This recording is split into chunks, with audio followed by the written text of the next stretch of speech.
Hello, sir. So, can you introduce us about this project that you have been using? So our project is trying to control robot swarms by using the projected light, only a projected light. So we developed the special projection system. So that projection system can embed the data patterns to the normal projected image. So then robots can receive that special coded light patterns that is projected from the special projector, and the robot can determine its positions by passing that received light patterns, and they can determine its position and its control instructions from that light data. Then, so robots can moving as a swarm, so by following the target point like this. Yeah, this is about our projects. Thank you. So we were wondering that so these robots actually don't have a sensor. Do they have a sensor? So our project robots has no cameras or no sensors about detecting the robots. So our project is using only a projector and the photo sensors that is on the robots. So our project uses only a projector and using a projector light image, so we can detect its robot's position and robot's control instructions. So what makes the robot move? It looks really fun when the robot moves. What's the circle? What is there a wheel or something that helps the robot move?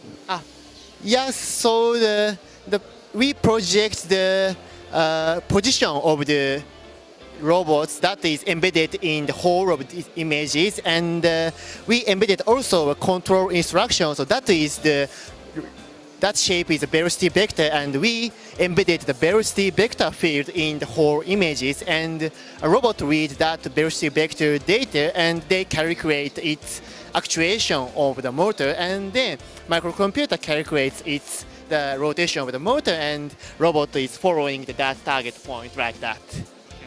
So what inspired you to create this robot, and what makes you want to do using just projector but not actually adding a lot more technology to it? So that's a very good point. So the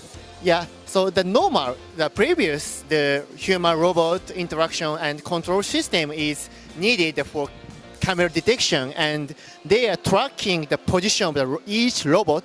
So that is a very good method. But if you move the robot by user's hands or something, so when one time the tracking is broken, so the system is also goes to broken and the robot cannot control. So we try to make a human-robot interaction system that is the human can moving aside or manipulating the robots by user's hands or the manipulator or blocks or something. So we want to make a stronger system for the user's manipulation and obstacles. So then we try to make this type of controlling system. So we see when the video you're showing that when there's object that block the robot from reaching its goal, is there an AI that actually tell them to move around and actually to go to that to their goals? Yeah. So the calculation of robot is very, very simple. So that is only receiving the data from the projection image, and they just parse the data from the projector, and they just calculate the rotation of the motor. So all of the control instruction is processed by the PC, and that is all of that control instruction data is embedded in the whole of the projection image. So that means if you have object, you have to embed that object into the projector in order for the robot to go around it. Yeah, right? That's true. That's true. Yeah, exactly. Thank you. Thank you for the interview, and thank you for the wonderful work. Thank you. So Thanks. Much.